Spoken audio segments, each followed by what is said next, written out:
Welcome to the Daily Business and Finance Show.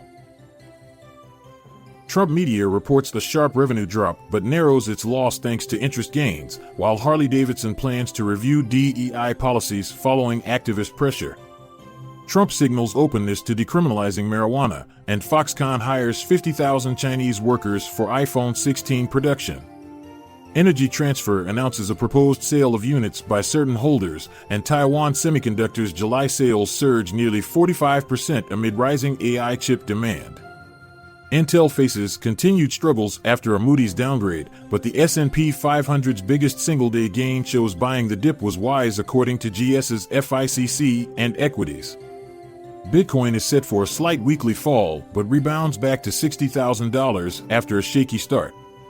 Stay tuned after the short ad break to learn more about these stories. Trump Media and Technology Group, listed on NASDAQ as DJT, reported early earnings with a 30% revenue drop to $836,900 and an operating loss of $18.7 million. Despite this, net loss narrowed to $16.4 million due to interest income.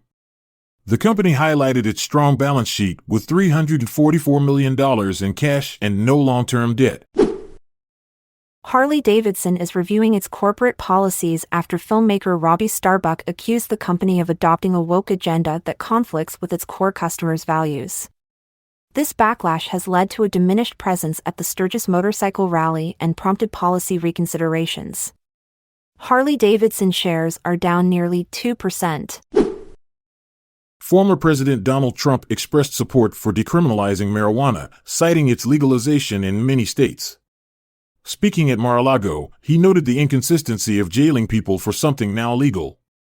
As a Florida resident, Trump will vote on a state amendment to legalize recreational marijuana. Governor Ron DeSantis opposes legalization. Cannabis companies, Ascend Wellness, Curaleaf Holdings, Cresco Labs, Green Thumb Industries, Trulieve Cannabis, Air Wellness, Verano Holdings, and Juicer Holdings. Cannabis exchange-traded funds, Advisor Shares Pure Cannabis ETF, Amplify Alternative Harvest ETF, and Amplify Seymour Cannabis ETF. Foxconn recently hired 50,000 new employees at its Zhengzhou, China factory to boost production for Apple's upcoming iPhone 16. Foxconn builds about two-thirds of all iPhones. Apple aims to ship nearly 90 million units next month, up from earlier estimates of 80 to 84 million. Despite geopolitical concerns, Apple remains committed to China. Energy Transfer Limited Partnership announced an underwritten public offering of over 38.75 million common units by WTG Midstream and Stone Peak.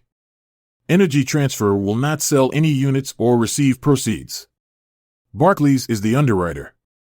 Shares fell 2.28% pre-market after missing earnings estimates despite a strong second quarter performance and profit forecast hike. Taiwan Semiconductor Manufacturing's revenue for July surged 44.7% year-over-year to approximately 256.95 billion new Taiwan dollars, driven by rising demand for artificial intelligence chips. The company, which supplies major tech firms like Apple, Nvidia, and Advanced Micro Devices, saw a 23.6% increase from June's 207.87 billion new Taiwan dollars revenue. Total revenue from January to July reached 1.523 trillion new Taiwan dollars, up 30.5% from the same period in 2023. Intel stock dropped 3% after Moody's downgraded its senior unsecured ratings to Baa1 from A3 and changed the outlook to negative.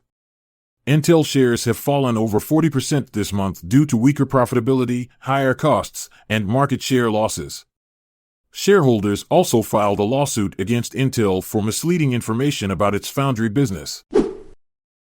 The Standard & Poor's 500 index rose 2.3%, marking its biggest one-day gain since November 2022, closing at 5,254.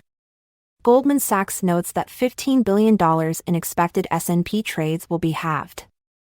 Semiconductors rebounded over 6%, and Eli Lilly surged 9% on strong earnings. Analysts predict choppy but upward market moves. Bitcoin is expected to fall 1.9% this week due to U.S. recession fears, dropping below $50,000 after a disappointing jobs report. The cryptocurrency rebounded midweek as jobless claims improved. Dogecoin remains highly valued, while Robinhood and FTX face legal challenges. Bitcoin rose 1.1% to $60,300 on Friday. Thank you for tuning into the Daily Business and Finance Show. Stay informed, stay ahead. Join us tomorrow for more insights and updates on the financial world. I'm Montgomery Jones. And I'm Amalia Dupre. Goodbye for now, until we meet again tomorrow. This content is sourced from the Seeking Alpha website, so support our podcast by becoming a Seeking Alpha Premium subscriber. See the show notes page for links to sign up. This episode is produced by Classic Studios. This podcast provides information only and should not be construed as financial or business advice.